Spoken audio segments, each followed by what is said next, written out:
it's about what we see as being an opportunity to really change the game for the New Zealand economy. And to explain this in personal terms for myself, I've managed to build a reasonably successful global business despite being a very average business person. Really, I was lucky. I got on the right wave. I got into the right business at the right time and into an industry that's been on a big growth boom, and it really didn't matter that I wasn't very good as a business person. I was in the right time at the right place, and it's grown. And I think that's what this is about. It's about getting New Zealand on the right wave. McKinsey say that 75% of all organic business growth comes from businesses that are on the right trend, that are on the right wave, and it's a matter of looking at what's happening in the world today and saying what is the right area for New Zealand to be focusing on, what are our real strengths, and how can we mould the two together.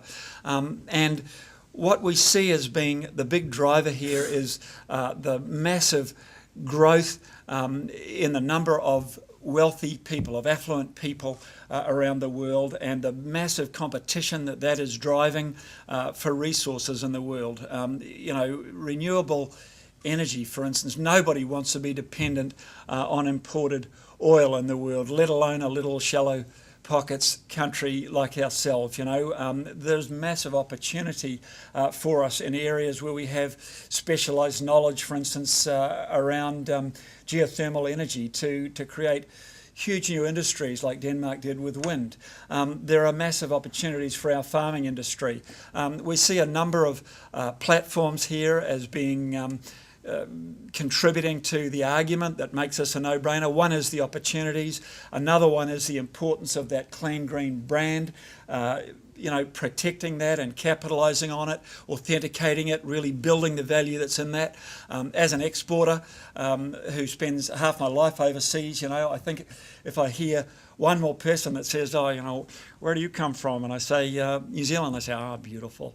It's lovely. It feels lovely to hear that, but you realise the importance, the value of that brand. And I know that a lot of the guys that are involved in our group are exporters who are really sensitive to things like the whole, the air miles debate that's going on. We know it's a crock. We know that it's much smaller eco footprint to produce something here and export it to there than it is to grow something in a heated barn over there. But the public doesn't. It's written on the till receipts, and this is something that our exporters are really sensitive to. It's something that is really vital. It plays a part in about 75% of our exports. In terms of cost savings, there are massive cost savings from a national level right down to an individual business level. We've seen the ECA study that said we could reduce electricity usage in this country by 40% by doing things like replacing dodgy old transmission lines at a very high return on investment. When you take that to an individual business level, it's fascinating what happens. We did it with our gyms in this country. We had a footprint analysis done by eCubed and Business Intelligence Group, and they said, okay, you can reduce your footprint by 40%. The first 10% is going to cost you $120,000. It'll pay for itself within 11 months. That's better than 100% return on investment. The next 10% will cost you $450,000. It'll pay for itself within, it'll be a 23% return on investment. And this is stuff that your traditional cost accounting just doesn't show up. Yet it's there as a huge cost saving, a great thing for businesses to do. And fourth and finally, among our platforms is the whole risk mitigation situation. We do not want to be really caught in a competition for imported resources with a lot of wealthy overseas countries. We've seen oil, for instance, go to $150 a barrel. It'll go there again. Who knows how high it'll go. We don't want to be dependent on imported resources. We don't want to be exposed to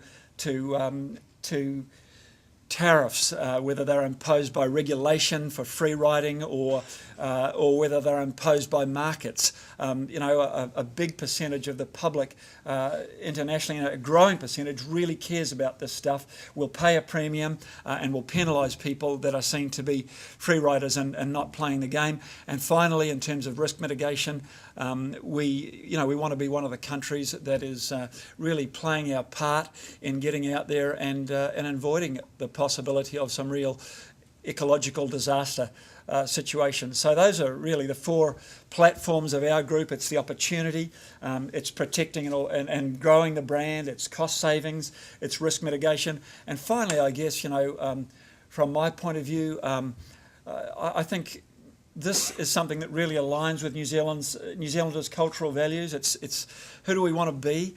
We don't want to be a shitty little polluted economy at the end of the earth. We want to be a clean, green, pristine, wonderful place to live on the edge of the South Pacific. When I said, at the beginning, my business has grown, the main driver of that's been being on the right trend. Another part is that, we've had a lot of people, ordinary people, that did extraordinary things because they really believed in what they were doing, and I think that's the way the world is going today. People want to work for companies that are really trying to make the world a better place, and people want to buy from companies like that. And I think we can apply that as a nation. So that's where our group is really coming from, and I thank all of you that have been involved over the last couple of years and getting to where we are now, and I welcome those of you who I hope are going to be involved as we really gather steam and the whole movement starts to snowball. This is a very, very important thing. It's one of the biggest issues in the world, and it's the biggest issue in the world from my point of view, and it is really the biggest opportunity, we think, for New Zealand to really change the game with our economy and our quality of life, everything. Thank you very much.